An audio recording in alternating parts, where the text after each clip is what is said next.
ఇక నిన్ననో మొన్ననో నల్గొండలో మాదిగల ఆత్మీయ సమ్మేళనం అని ఒక కార్యక్రమం జరిగింది.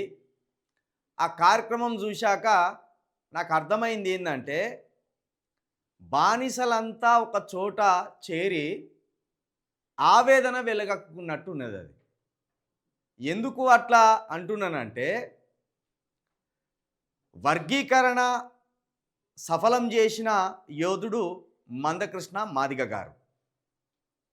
30 ఏళ్లుగా అలుపెరుగని పోరాటం చేసి, ఎవరు ఎన్ని నిందలేసినా, ఎవరు ఎన్ని రకాల ప్రలోభాలు పెట్టినా, ఎంతమంది తనను ఆ పార్టీతోటి ఈ పార్టీతోటి అంటగాగుతున్నాడని నిందలు వేసినా, ఏమాత్రం తన ఏకాగ్రతను కోల్పోకుండా 30 ఏళ్ల పాటు దేశవ్యాప్తంగా అన్ని పార్టీలను ఒప్పించి, అందరి నాయకులను ఒప్పించి, అసలు అసాధ్యం అనుకున్న దాన్ని సుసాధ్యం చేసిన ఒక నాయకుడిగా మందకృష్ణ గారు నిలబడ్డారు.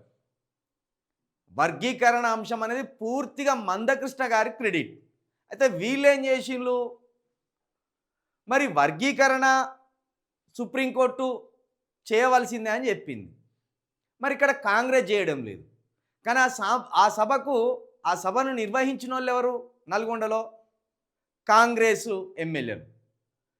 కాంగ్రెస్ ఎమ్మెల్యేలు రేవంత్ రెడ్డి చేతిలో కీలుబొమ్మలుగా ఉంటూ, రేవంత్ రెడ్డి గారి దగ్గర విధేయులుగా ఉంటూ, ఆయన మీద ఒత్తిడి పెంచకుండా సభలు పెట్టి ఆటపాటలు పాడుతూ అల్లరల్లరి చేస్తూ సమయాన్ని వృధా చేసుకుంటున్నారు. కాబట్టి నేనేమంటున్నా, అక్కడ అంటే ఈ మధ్య మాలవారు వర్గీకరణ విషయంలో కౌంటర్ సభలు పెడుతున్నారు. ఆ కౌంటర్ సభలకు ఈ మాదిగ వారు ఆత్మీయ సమ్మేళనం అనే పేరుతోటి వీళ్ళు కౌంటర్ సభలు పెడుతున్నారు. వాళ్ళు ఎట్లయినా అడ్డుపడతారు. మాలవారు 100% అడ్డుపడతారు, దాంట్లో నో డౌట్. మాలవారు అడ్డుపడ్డా కూడా వర్గీకరణ ఆగదు అనేది కూడా తేటతెల్లమైపోయింది. మాలవారు అడ్డుపడ్డా వర్గీకరణ ఆగదనేది తేటతెల్లమైపోయినాక, ఒత్తిడి పెంచటోని మీద ఒత్తిడి పెంచవలసింది పక్కన పెట్టి మళ్ళా మాలవారికి కౌంటర్ ఇచ్చుకుంటూ కూర్చోవడం ఏంది? ఇది హాస్యాస్పదం కదా. అసలు ఇప్పుడు అసెంబ్లీలో ఉన్న మాదిగ ఎమ్మెల్యేలు అత్యంత బలహీనులు. ఓ విధంగా చెప్పాలంటే సబ్జెక్ట్ లేనోళ్ళు. మీరు చూసుకోండి, నేను ఈ విషయంలో ఏమాత్రం సందేహం లేకుండా, భయం లేకుండా చెప్పగలను. ఇదే మాటను అదే ఎమ్మెల్యేలను పట్టుకొని చెప్పగలను. అత్యంత బలహీనులు, అత్యంత సబ్జెక్ట్ లేనోళ్ళు ప్రస్తుతం ఉన్న మాదిగ ఎమ్మెల్యేలు. కాబట్టే రేవంత్ రెడ్డి మెడలు వంచలేకపోతున్నారు వాళ్ళు. వర్గీకరణ సుప్రీంకోర్టు ఇచ్చినాక, వర్గీకరణ చేయవలసిందే అని బీజేపీ చెప్పినాక, నేనే పెద్ద మాదిగనని ఒప్పుకున్న రేవంత్ రెడ్డి, నేనే మొట్టమొదట ఇస్తా ఈ వర్గీకరణని చేస్తానని చెప్పిన రేవంత్ రెడ్డి మెడలు వంచకుండా మాలవారి మీద మాదిగ వారు కౌంటర్ వేయడం, మాలవారి మీద మాదిగ వారు కౌంటర్ వేయడం, ఈ సమయం వృధా ఎందుకు చేసుకుంటున్నారు? ఇది సరైంది కాదు.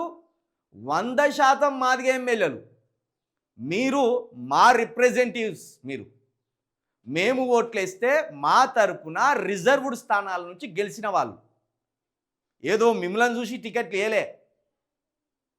మాదిగ వారి తరపున వీళ్ళు కొట్లాడతారు, మాదిగ వారి తరపున వీళ్ళకు టికెట్లు ఇస్తున్నామని ఆయా పార్టీలు మీకు టికెట్ ఇచ్చినాయి. కానీ మీరేదో సమాజంలో పోరాటం చేసినని మీకు టికెట్లు ఇవ్వలే.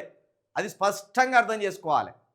కాబట్టి నిన్న నల్గొండ సభకు హాజరైన దామోదర రాజనరసింహ గారు కావచ్చు, తుంగతుర్తి ఎమ్మెల్యే మందుల సామేలన్న గారు కావచ్చు, లేకపోతే నకరకాల ఎమ్మెల్యే ఆ అన్న వేముల వీరేశం అన్న గారు కావచ్చు, మీరంతా ఒత్తిడి పెంచండి. లేకపోతే మా సంపద అన్న, అలంపూర్ నుండి వచ్చిన మా సంపద అన్న, మీరంతా పెద్ద స్థానాల్లో ఉన్నారు. కాంగ్రెస్ మెడలు వంచాలి మీరు. అంతేగాని మాలవారితోటి కయ్యానికి దిగవలసిన అవసరం లేదు. సహజంగా మాలవారు అడ్డుపడుతూనే ఉంటారు. 30 సంవత్సరాలుగా అడ్డుపడుతూనే ఉన్నారు వాళ్ళు. నిన్న ఇంకా అత్యంత సంతోషం అనిపించిన విషయం ఏంటంటే, మాదిగ వారి ఆత్మీయ సమ్మేళనానికి మాదిగ వారికి వర్గీకరణ జరగవలసిందే అని మద్దతుగా మాల వసంతక్క వచ్చింది. మాల కులానికి సంబంధించిన వసంతక్క అనే ఒక అక్క వచ్చింది. ఆమెకు నిజంగా నిండు మనసుతో మీకు కృతజ్ఞతలు చెప్తున్నాం. ఎందుకంటే వర్గీకరణ అనేది న్యాయబద్ధమైంది, అది చేయవలసిందే. కొంతమంది స్వార్థ బుద్ధి కలిగిన మాలలు ఎప్పటికీ అడ్డుపడతారు. అది వాళ్ళ మరి స్వాభావిక గుణమో ఏందో అర్థం కాదు, కానీ 100% వాళ్ళు అడ్డుపడ్డాయి, అది ఆగదు. కాబట్టి మాదిగా కాంగ్రెస్ ఎమ్మెల్యేలు కావచ్చు, బీఆర్ఎస్లో ఉన్న మాదిగా ఎమ్మెల్యేలు కావచ్చు, మీరు రేవంత్ రెడ్డి మీద ఒత్తిడి పెంచవలసింది మీరు.